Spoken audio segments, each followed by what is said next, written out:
Ayeuna banyak gerakan separatisme anu kemana-mana kampanye khilafah untan berarti tersepakat terhadap komitmen 4 pilar kebangsaan ideologi negara diantaranya Pancasila. Kita biarkan yang seperti itu apa lawan? Kita biarkan apa lawan? Kasih saran. Namun anjeun teu beuki Pancasila, teu beuki Undang-Undang Dasar 45, teu kudu riweuh nyieun negara sorangan. Sok pacamat Pak Kapolsek negara itu bere tempat nu kosong. Di mana we eta mah sok sia nyieun negara di dieu. Bere ngaran sia negara bagong gitu. Maksudna disebut negara bagong. Bisi jelema armueun diajak dari penduduk sia, ajak ku sia bagong. Jadi rakyat sia mah para bagong, para bonet gitu. Nyieun sorangan. Embung cenah urang nyieun.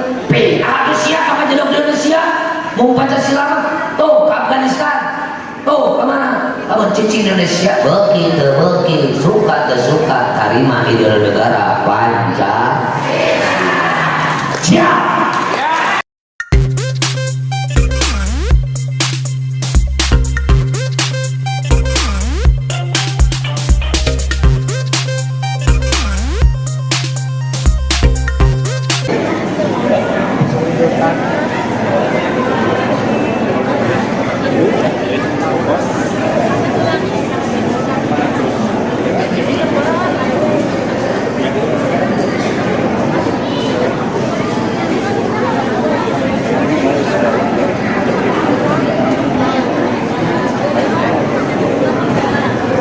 Assalamualaikum warahmatullahi ta'ala wabarakatuh.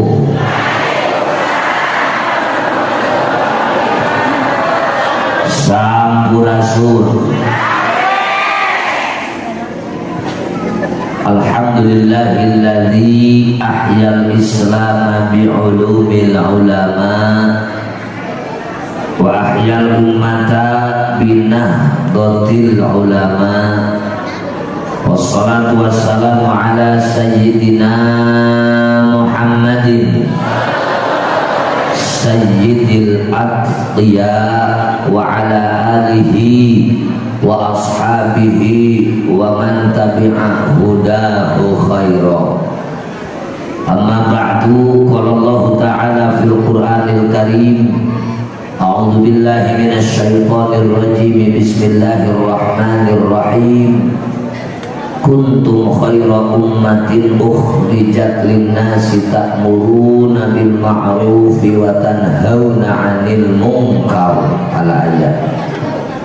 Wa qala nabiyyuna Muhammadun sallallahu alaihi wasallam, kun aliman aw muta'alliman aw mustami'an aw muhibban wala takun khamisan. Al-hadits. Rabbi shrah li sadri wa yassir li amri wahlul 'uqdatam min lisani yafqahu qawli. Allahumma shalli wa sallim wa barik ala sayyidina Muhammad wa ala ali sayyidina Muhammad. Hadratal mukarramin, para alim, para kiai, para kesepuhan yang saya hormati dan saya muliakan, pengurus PC Nahdlatul Ulama Kabupaten Ciamis, pengurus MWC Nahdlatul Ulama Kecamatan Banjar Sari, tidak ketinggalan pengurus Ansor Muslimat Fatayat Ibnu IPPNU beserta lembaga-lembaganya, Bapak Camat, Bapak Kepala KUA, Bapak dan Ramil, Bapak Kapolsek atau yang mewakilinya, tidak ketinggalan Bapak Kepala Desa, para RW, para RT yang saya muliakan dan saya hormati, hadirin wal hadirat, nahdiyin wan nahdiyat, tidak lupa sahabat kita sebangsa dan setanah air, nampak hadir komunitas Tionghoa. Alhamdulillah, ini adalah cerminan NU di dalam melaksanakan dakwah, menerapkan konsep rahmatan lil alamin. Mudah-mudahan semuanya adalah mendapatkan ketenangan, kenyamanan, kebahagiaan lahir batin, selamat dunia akhirat. Amin ya rabbal alamin. Hadirin wal hadirat rahimakumullah. Pada siang hari ini kita mengikuti acara Harlah 1 Abad NU dan pelantikan pengurus Majelis Wakil Cabang Nahdlatul Ulama Kecamatan Banjarsari, pelantikan pengurus ranting NU Kecamatan Banjarsari dengan tema Kemandirian Jamiah NU Banjarsari dalam merawat jagat dan membangun peradaban. Saya akan lebih mengarah kepada seolah ini pembinaan, bukan lagi pengajian umum, karena judulnya adalah bukan Islamikrat. Tetapi masih banyak sahabat-sahabat kita loba dulur-dulur urang anu acarana masih rajaban di bulan Rewah, ngaranna Jabwah. Bangun muludan di bulan Rajab karena Mujab. Saya pernah ngaji diundang acara Maulid Nabi, tetapi tanggal 29 Jumadil Akhir. Apa maksudnya Kang, muludan kok lambatnya banget sampai tanggal 90 sekian? Katanya sekaligus memperingati Isra Mi'raj. Kalau begitu namanya Mujab. Itu adalah agenda kita semua, memperingati Isra Mi'raj, karena ulama-ulama kita, leluhur sesepuh-sesepuh kita memberikan contoh. Ketika datang bulan Rajab pasti sibuk melakukan kebaikan, sibuk nobatan kesalahan, sibuk mengupayakan menghindar pamaksiatan. Sehingga diistilahkan Rajab bulan melak kealusan, Sya'ban bulan nyebor nyiram ngurus kebaikan, Ramadan bulan panen kebaikan. Tidak akan bisa panen kalau tidak menanam. Moal bisa panen pun kepelakan. Terus gitu. Hayang alus panena kudu alus pepelakan. Hayang alus pepelakanana kudu bener ngurus. Lamun tadi urus pepelakanana bakal sae moal. Melak jago panena jago, melak gonteng panena, melak kacang panena, melak siki panena. Hari kacang magandenganana jeung siki. Rajab hiji kalusan 70 kali lipat, Sya'ban 700 kali lipat, Ramadan 1000 kali lipat. Mantap bodoh kacida datang Rajab, Sya'ban, Ramadan kerjalma nu hayang hirupna tenang, nyaman, baik dunia maupun akhirat, teu melakukan kebaikan. Alhamdulillah wa syukru ala ni'matillah. Sampai akhir bulan Sya'ban saya dapat undangan dari Batam. Acaranya Harlah 1 Abad NU. Besok saya di Cicalengka pagi. Acaranya adalah Harlah 1 Abad NU. Itu di daerah Bandung. Artinya bahwa warga NU walaupun tidak menghadiri ke Batam, ke Jambi, ke Lampung, hari ini adalah punya alat komunikasi media melalui HP. Sekarang yang sangat canggih, sudah bisa diserap, jangankan oleh orang tua, orang oke ini mengis bisa. Kadang-kadang budak umur 5 tahun lebih pintar tibatan bapaknya, akina, neneknya. Bisa kita lihat. Itu artinya bahwa satu abad perjuangan ulama NU itu kalau rujukannya dari tahun 1920. Nah, sesungguhnya ulama-ulama Nahdlatul Ulama sebelum negara ini berdiri itu adalah sudah berjuang. Saya sedikit agak tahu karena harus ikut tanggung jawab. Ketika Syekh Nawawi radhiyallahu anhu, ulama Indonesia yang mungkin sampai wafat di Mekah, ngajak para ulama-ulama Nusantara. Salah satunya adalah Syekh Khalil Bangkalan. Ada salah satu ulama Garut yang ikut di dalam kumpulan itu. Kelihatan bapak-bapak nanti kalau ikut pembinaan urutan ke-11. Di situ Kiai Haji Al-Ra'i Garut.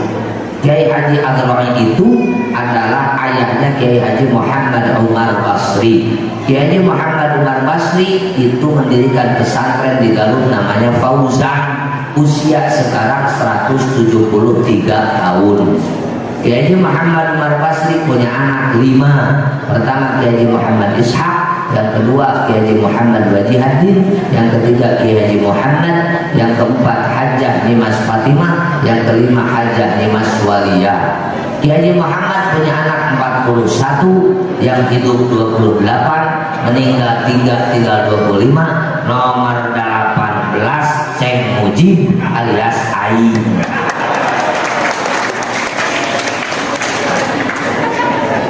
Aing Ciamis itu apa? Urangnya. Kalau Garut Aing itu bahasa akrab, bahasa kalau sudah dekat dengan teman, ke saya, ke abdi, ke kule, Aing.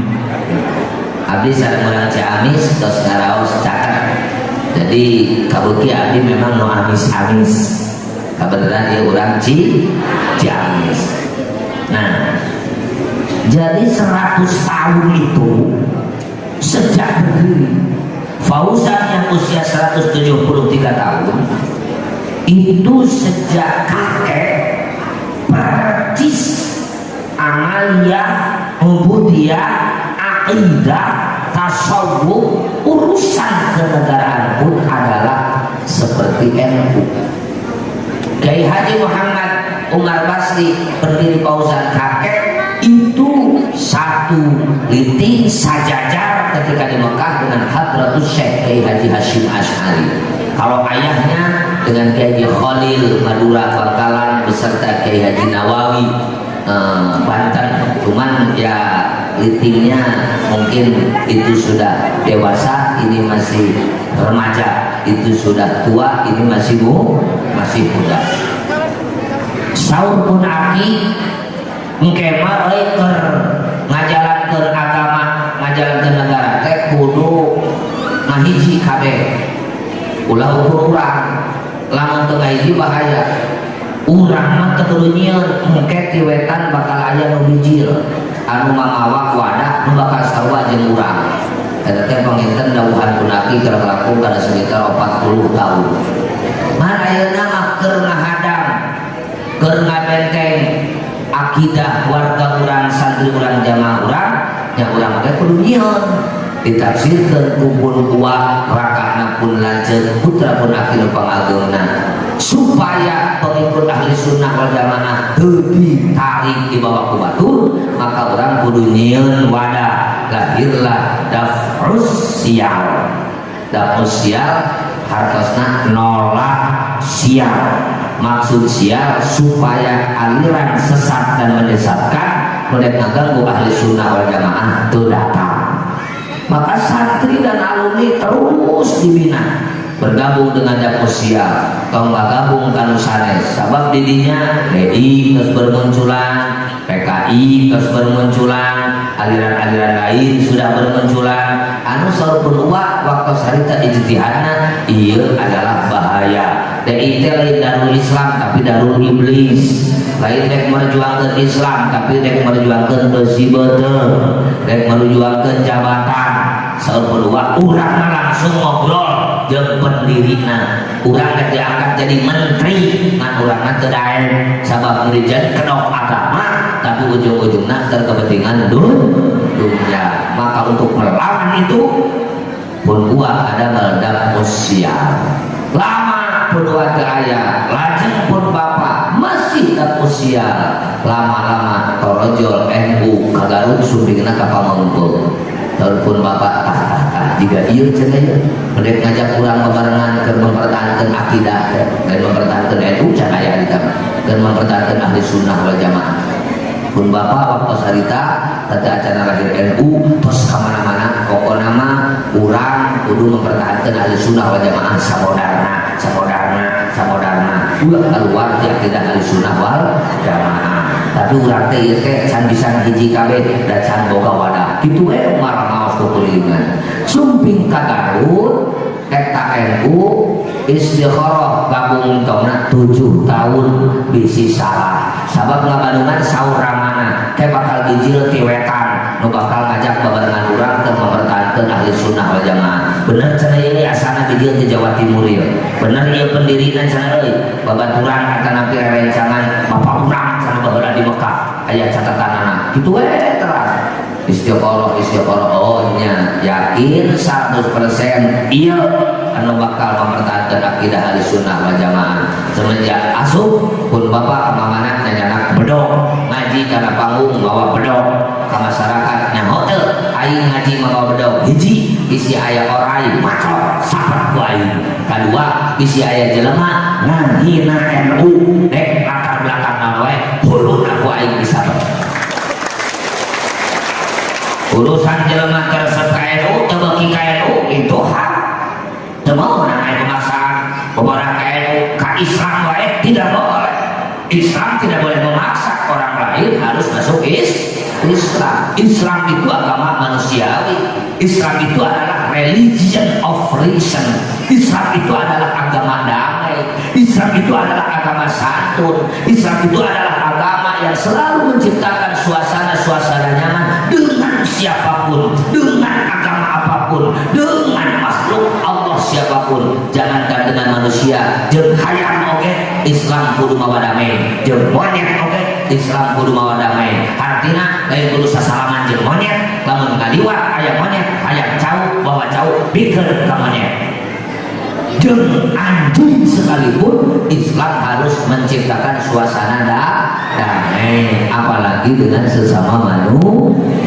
Makanya konsep saudara di dalam Islam satu, saudara atau ukhuwah Islamiyah, saudara sesama muslim dimanapun berada itu adalah sesama muslim saudara.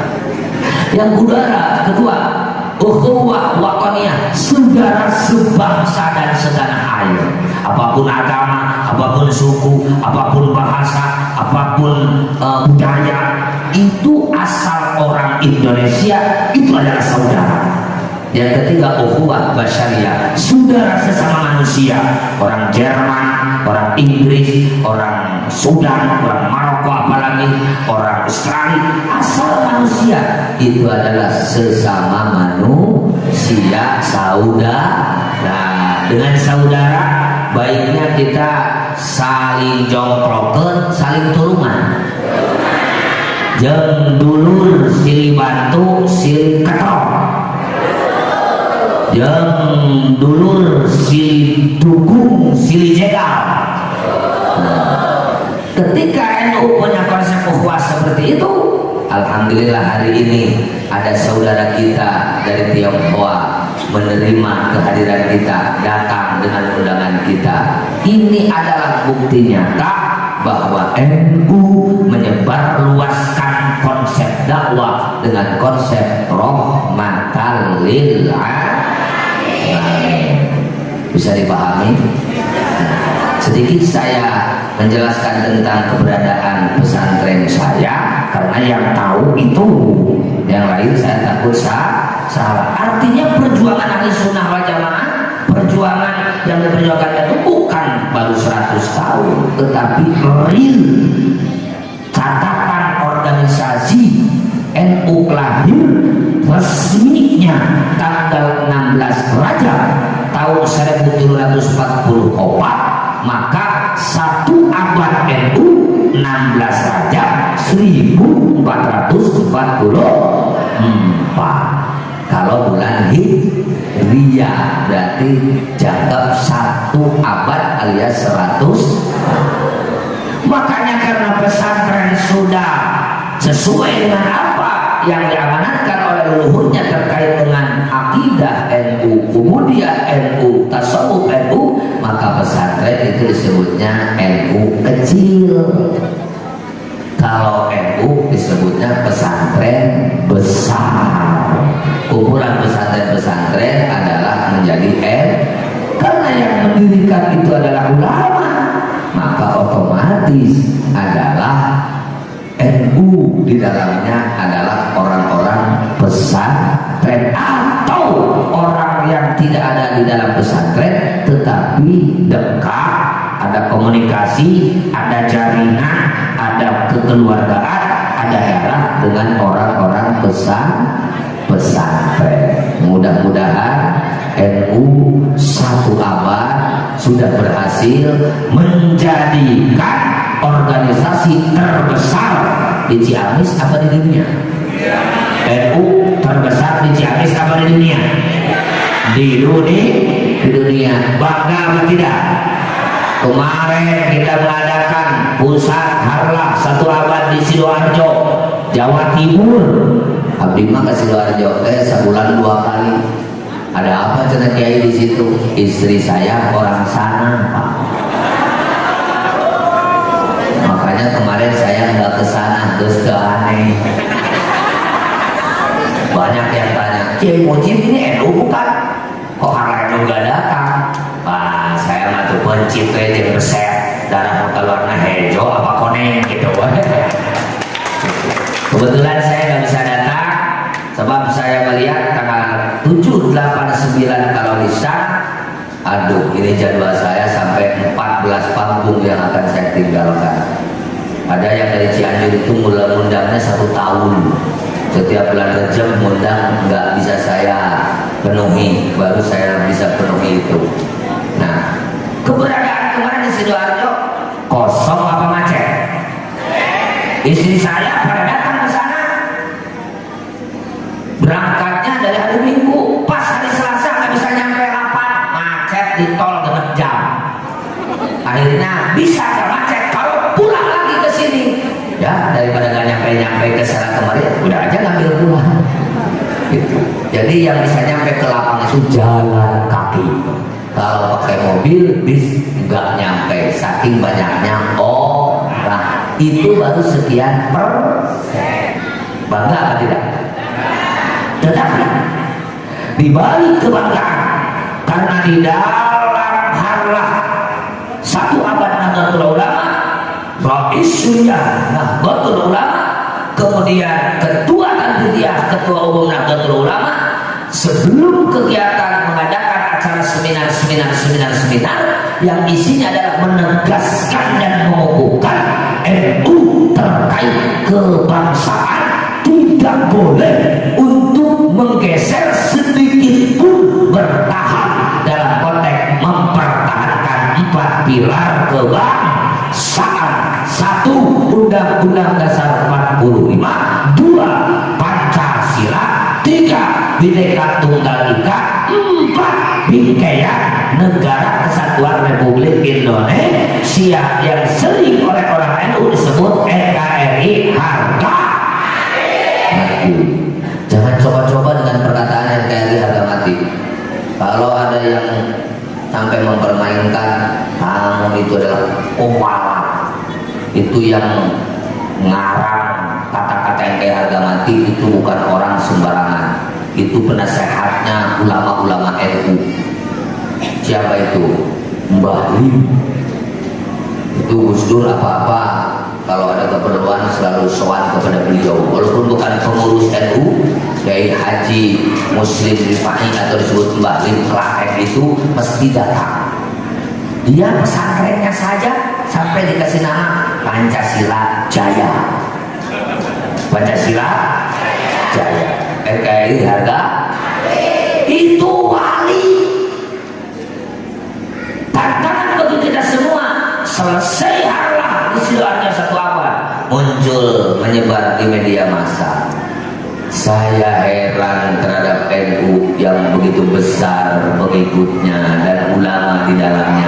Tapi kenapa nggak mau dengan konsep Islam? Kenapa nggak mau dengan khilafah? Kenapa kau ngotot dengan Pancasila? Maka saya meragukan keislaman NU. Jangan nyebar di sini. Dan yang berbicara seperti itu adalah setingkat profesor, doktor. Kira-kira orang yang mengatakan meragukan keislaman NU itu orang hebat apa orang tolol? Hebat apa orang tolol? Mudah-mudahan pertanyaan saya ini adalah menyebar. Orang yang meragukan terhadap keislaman NU itu hebat apa tolol? Mau profesor, mau apa, dia itu tolol. Makanya kata Rasulullah SAW, aku tidak dikasih tahu kapan kiamat, tapi aku dikasih tahu tanda-tanda kiamat. Salah satu tanda-tanda kiamat, dunia akan hancur manakala manusia sudah tidak memegang amanah, menyerahkan sesuatu kepada seseorang yang bukan ahlinya. Maka Rasul tegas, idza musidal amru ila ghairi ahlihi fantabiris sa'ah. Menyerahkan satu pekerjaan bukan ke ahlinya, tunggulah saat kehancurannya. Profesor ahli hukum perdata, bicara isi Quran, bicara agama Islam, nyambung apa tidak? Dia mengatakan Islam itu harus khilafah, enggak khilafah, bukan Islam. Ketika tanya khilafah itu apa? Khilafah itu ya khilafah. Tanya khilafah itu apa? Ya sistem negara Islam. Ada enggak keterangan dalilnya, Quran atau hadis yang mengharuskan sistem negara harus dengan khilafah? Ulang-ulang ya tidak tahu. Kira-kira kalau Islam dibawa orang seperti itu akan menjadi hebat apa hancur? Ngomong Islam dikit-dikit takbir, tapi nggak setuju dengan dia dibom, bunuh. Islam itu apa sih? Kira-kira Islam dibawa orang seperti itu hebat apa hancur? Saya bangga dengan Islam. Kopea ditulisan la ilaha illallah, topi ditulisan la ilaha illallah, bendera ditulisan la ilaha illallah. Ari gawe ngadu hayam, jadi ngadu hayam pakai topi bertuliskan la ilaha illallah, tuluy teh hayamna anjing nu aing. Kira-kira Islamnya menjadi hebat apa hancur? Ya hancur. Kalimat thayyibah dipakai cara yang tidak benar, didasari atau diikuti dengan kata-kata yang tidak benar. Makanya ulama tidak gegabah, jangan sembrono menulis kalimat la ilaha illallah. Bukan begitu dasar mencintai. Nah, ini adalah merupakan tantangan bagi kita. Ketika orang sudah berani mengatakan meragukan keislaman NU, berarti orang tersebut suka apa benci? Orang yang benci terhadap NU berarti harus kita sikapi, kita hadapi dengan menyerah apa melawan. Berarti menyongsong abad 2002, abad yang kedua, tahun 2023 harus apa yang dilakukan oleh kader-kader Nahdlatul Ulama. Kita jujur bicara banyak alhamdulillah, kuantitas alhamdulillah, banyak alhamdulillah, kuantitas alhamdulillah, bukan hanya sekabupaten tapi NU paling banyak sedunia. Ketika berbicara Indonesia ya NU. Kalau ibu-ibu bapak-bapak melihat masalah Indonesia ya masalah NU. Kenapa? Karena yang mendirikan negara Indonesia adalah mayoritas ulama-ulama NU. Yang berjuang memerdekakan Indonesia adalah ulama-ulama NU. Ketika ulama lain membuat sebuah komunitas atau kelompok seperti Syarikat Dagang Islam berdiri sejak 1911, Muhammadiyah berdiri sejak 1912, Al-Irsyad berdiri sejak 1914, Persis berdiri sejak 1823, NU 1926. Ulama membaca semua adalah punya maksud dan tujuan bagaimana Indonesia segera merdeka dari penjajah yang saat itu dijajah oleh Belanda. Kalau terus dijajah sekaya apapun Indonesia, rakyatnya tidak akan bisa menikmati. Maka ulama NU berpikir, kenapa ini kok masih sangat jauh untuk merdeka? Ternyata semua komunitas yang membangun kelompok itu adalah belum bisa menyatu, berjalan masing-masing. Maka Kiai Haji Wahab Hasbullah memerintahkan kepada Kiai Wahid Hashim, putranya Kiai Hashim Asy'ari, ayahnya Kiai Abdul Rahman Wahid, untuk membentuk Majelis Islam ala Indonesia yang disingkat dengan MIAI, didirikan 1937. Maksud apa? Sempurnakan maksud dan tujuan kita, kumpulkan semua kekuatan komunitas yang sudah membentuk lembaga Indonesia agar menjadi satu kekuatan dahsyat untuk melawan penjajah, mengusir penjajah. Segera Indonesia adalah merdeka. Maka dari situ alhamdulillah tidak lama 1945 merdekalah Indonesia. Belum lama datang lagi tentara sekutu di bawah Inggris dan Belanda. Apa maunya? Mau menjajah kembali, bukan mau menyelesaikan tawanan yang ditawan di Indonesia. Makanya Bung Karno sehebat sepintar selatan apapun sempat bingung karena harus melawan sekutu. Banyak bari bala leunghar, urang sorangan, senjata ge can boga, karek boga cukil. Melawan bedil bakal kuat moal. Pak Soekarno bingung, pening, rewas, sieun, deredeg. Aduh, datanglah seorang santri yang namanya Pak Jenderal Sudirman. Itu jenderal yang latar belakangnya santri, bahkan disebutnya juga ustaz. Kabar Sudirman? Ada apa Pak Karno? Begini jenderal. Oh, kalau situasi dalam keadaan terjepit, ulang terbaringung, ulang terbawa masalah anu gede, mau bisa kurang ditangani, datang saja minta bantu kepada orang siapa saja yang bisa mendekatkan diri kepada penentu seluruh kejadian. Siapa kalau bukan Allah Subhanahu wa Ta'ala? Kemana kita harus datang? Ya, yang dekat kepada Allah siapa lagi kalau bukan para ulama.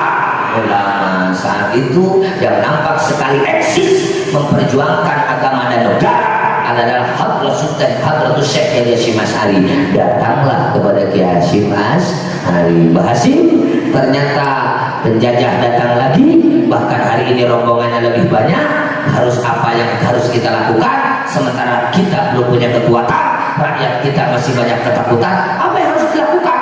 Mbah Hasyim langsung manggil Ki Wahab Hasbullah. Ki Wahab, kumpulkan ulama se-Jawa dan se-Madura, bahas. Ada pertanyaan dari Pak Soekarno, apa sikap kita untuk melawan penjajah yang ingin menjajah kembali? Maka hasil bahasan dituangkan dalam resolusi jihad, diumumkan tanggal 22 Oktober. Apa isinya? Melawan penjajah hukumnya wajib.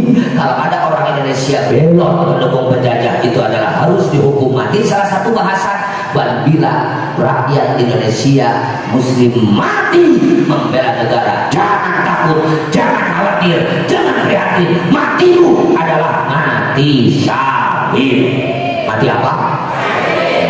Ini kenapa NU hari ini harus sudah mencicipi kenikmatan kehidupan berbangsa bernegara? Jangan hanya satpam saja, jangan hanya jadi kenek saja.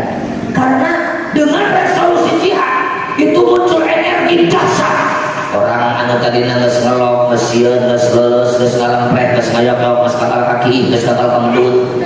Sebab naon urang rek dijajah deui, maka jika baheula deui ada pengumuman dari Hadratus Syekh Kiai Hasyim Asy'ari. Hei, rakyat Indonesia, bangkit, bangun, ayo lawan penjajah. Jangan takut mati. Mati kita mengusir penjajah adalah mati syahid. Geus nyempot ge kitu euy. Dengan teh bener.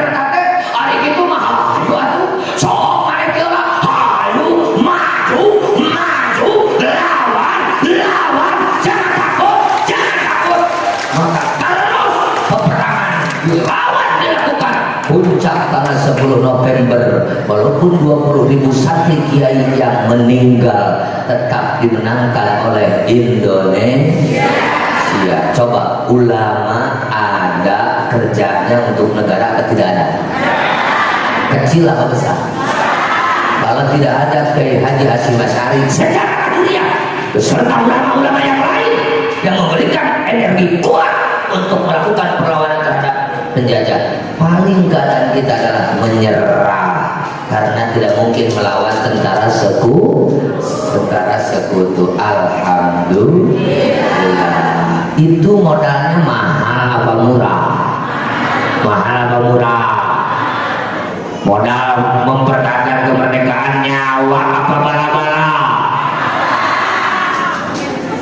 Setelah kita lepas dari penjajah, ulama berpikir yang memperjuangkan kemerdekaan, yang memperjuangkan negara ini ternyata bukan hanya orang Islam, non-muslimnya banyak yang ikut berjuang untuk melawan penjajah. Lebih-lebih keadaan rakyat Indonesia yang heterogen, yang pluralitasnya adalah luar biasa, campur aduk segala ayat, sukunya ribuan, budayanya ribuan, bahasanya ribuan, agamanya puluhan, keyakinannya ratusan. Bagaimana di tengah-tengah keragaman seperti itu ulama membuat konsep agar Indonesia, rakyatnya, penduduknya aman, nyaman, tenang, tentram, sejahtera. Ulama punya konsep al-aman qabla iman.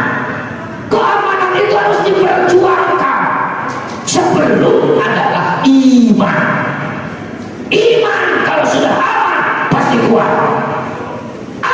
Iman belum aman pasti bakal lemah, karena keadaan belum aman. Maka digodong, bukan tidak tahu ada syariat Islam, bukan tidak tahu kita punya pedoman Al-Quran, bukan tidak tahu ada konsep-konsep yang disebut dengan Darul Islam, sangat mengetahui para ulama. Tetapi apa yang kita persembahkan untuk negara harus melahirkan kemaslahatan umat. Kalau dipaksakan syariat Islam, bagaimana agama lain? Menerima apa tidak? Kalau tidak menerima, ngajaknya aman apa perang? Berani kita perang, kita banyak, gak baik sedikit. Lihat dulu, loba kayak jak-jak atau burut, loba kayak bawa senjata atau bawa bedel.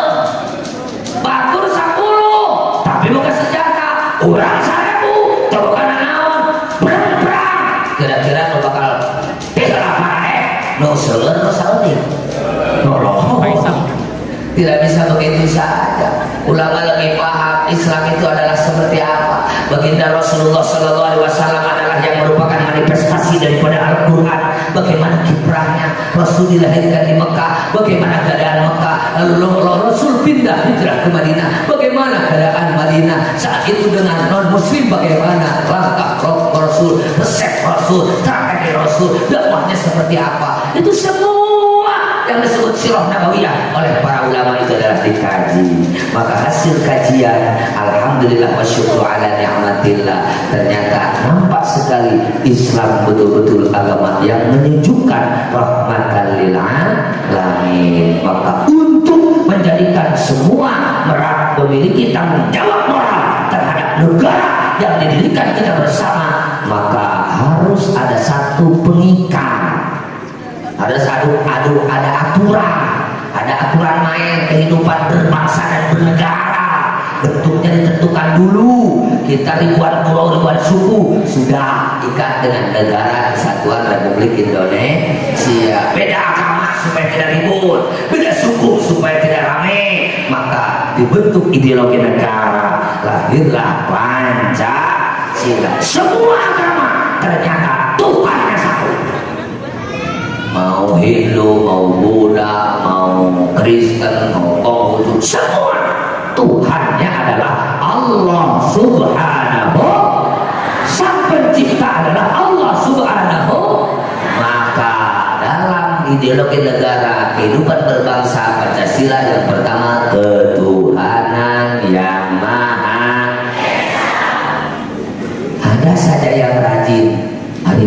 Pancasila ke Quran halus mana sekurang gatuh moneh kenyaon betul hayang kenyaon lain gitu nanya nak Pancasila menentang Al-Quran apa tidak selaku pedoman umat Islam? Jawabannya tidak ada sedikit pun yang menyimpang. Ayo barangkali Pancasila 1 salat zuhur 2 rakaat jam 8 ada enggak? Pergi haji tidak usah ke Mekah terlalu jauh ongkosnya mahal cukup saja di Garut karena di Garut ada bundaran suci ada enggak dalam bunyi Pancasila? Tidak. Ketuhanan yang maha esa kemanusiaan yang adil dan beradab persatuan Indonesia kerakyatan yang dipimpin oleh hikmat kebijaksanaan dan pemusatan perwakilan keadilan sosial bagi seluruh Indonesia semua itu adalah tidak menentang kepada pedoman hidup kita selaku umat Islam. Bila tidak percaya catat ketuhanan yang maha esa lihat ayat Al-Quran surat Al-Ikhlas ayat 1 Bismillahirrahmanirrahim Qul huwallahu ahad 2 kemanusiaan yang adil dan beradab surat An-Nisa ayat 135 Bismillahirrahmanirrahim fala tattabi'ul hawa anta dilu 3 persatuan Indonesia surat Al-Hujurat ayat 13 Bismillahirrahmanirrahim ya ayyuhan nasu inna khalaqnakum min dzakarin wa untha wa ja'alnakum syu'uban wa qabaila lita'arafu inna akramakum 'indallahi atqakum. 4 kerakyatan yang dipimpin oleh hikmat kebijaksanaan dalam pemusatan perwakilan surat Asy-Syura ayat 38 Bismillahirrahmanirrahim wa amruhum syura bainahum 5 keadilan sosial bagi seluruh Indonesia surat An-Nahl ayat 90 Bismillahirrahmanirrahim innallaha ya'muru bil 'adli wal ihsan artinya tidak usah meragukan apa yang sudah diresepkan oleh ulama pasti adalah untuk kemaslahatan bersama. Mudah-mudahan Indonesia jaya. Amin ya robbal alamin. Kalau begitu ulama ada kiprahnya apa tidak? Ada kerjanya apa tidak? NU ada kerjanya apa tidak? Maka tidak salah kalau saya mengatakan kalau ada pemerintah, lurah, camat, bupati tidak mau bekerja sama dengan NU dalam urus negara, dalam urus rakyat, itu pemerintah pejabat yang tolol. Tolol itu artinya adalah pikirannya hanya separoh yang harus dibawa ke rumah sakit jiwa. Namun ke rumah sakit jiwa penyakit bodoh apa penyakit pikiran? Penyakit bodoh apa penyakit pikiran? Kenapa saya tolol? Itu orang yang tidak tahu diri. Kalau orang tidak tahu diri, orangnya sudah koslet, lupa daratan, lupa lautan. Seperti halnya kita lupa terhadap orang tua terhayat. Bakti kaitu bapak. Ayat orang banyak sari nu bijil teu bawa muni. Kabeh bijil teu jero betul. Tuh indung urang ngajulukeun urang raoseun nyerieur. Ayat orang dia tuh ngajuru seserian. Ayeuna mah udah ngajuru komo karumora ayeuna. Beres ngajuru teh kudu dikaput langsung dikaput teh ku jarum lain ngeunah beureuss sabab lamun teu dikaput lain ukur sendal capit beca ge bisa asup. Nah, cenah. Nah, duka atuh. Baheula mah udah ngajuru indung barudak nu dipok-pokkeun adalah seureuh, di dahar daun gedang, di dahar antanan. Hari ayeuna kuno kitu geus teu wawuheun. Udah ngajuru nu di dahar sebelah. Lumatak tomane. Nah, ieu teh cek boga bodak tua. Kiih teh geus ngajeos. Kali mimiti mah kur. Nah, ayeuna jadi baheula mah ngajeos kitu teh usia 45 tahun. Ayeuna mah 45 tahun teh geus koplak.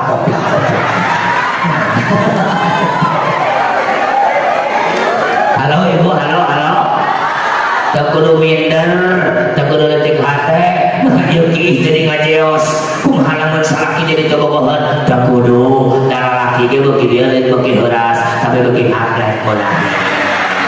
Bila diramalin kun atlet, lalu mau jika karpet.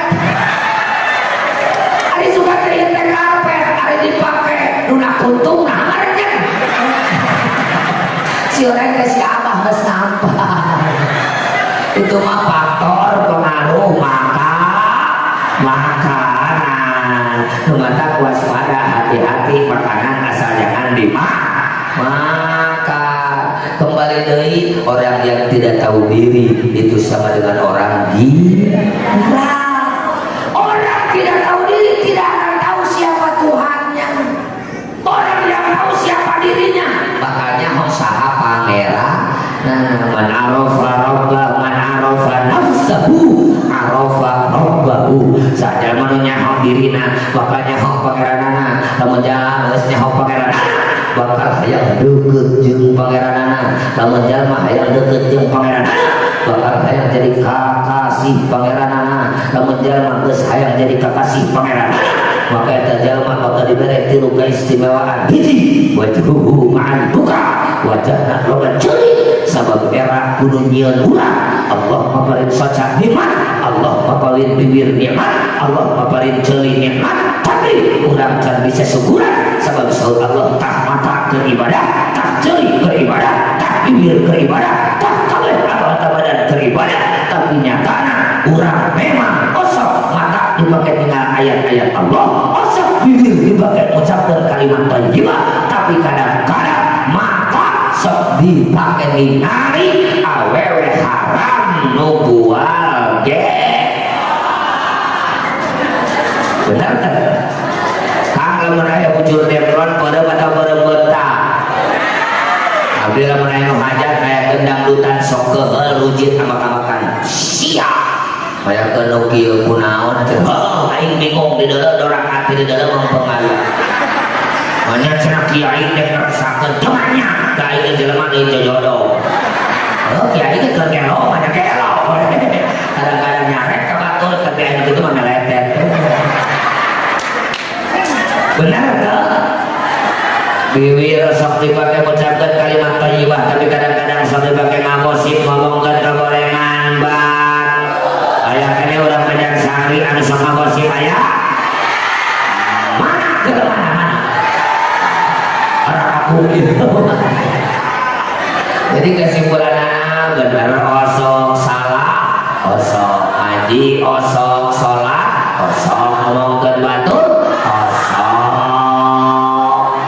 tuluy aya manyun ka salaki oge, osok dibretan duit lain merek tapi kalah amak-amakan oge.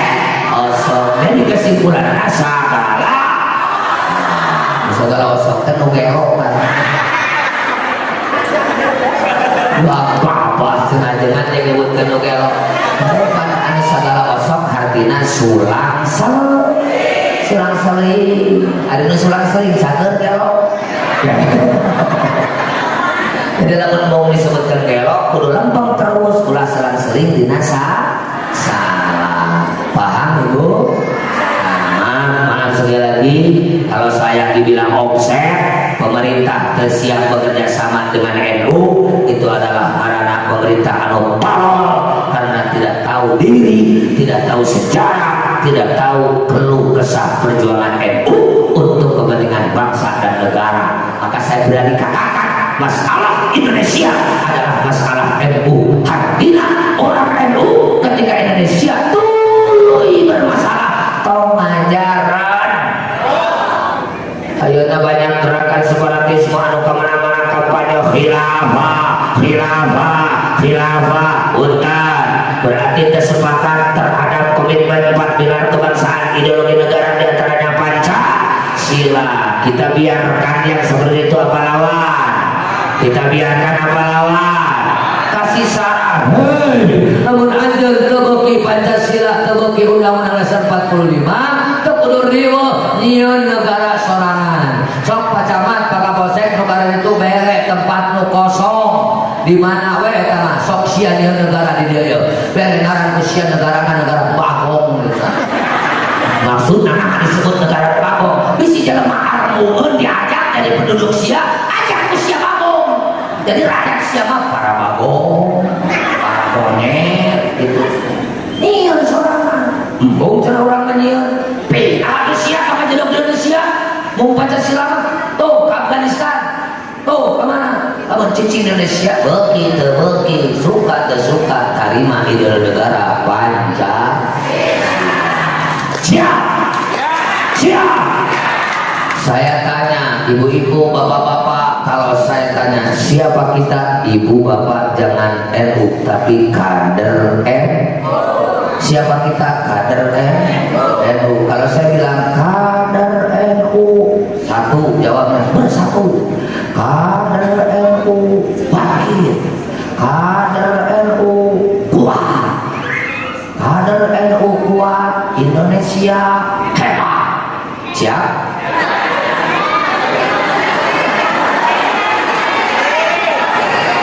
Kalau saya tanya siapa kita, jawabnya Apa bedanya warga NU dengan kader NU? Kader NU bukan hanya untuk dirinya, tapi pulang ke rumah semua diajak. Entok wae kudu jadi NU.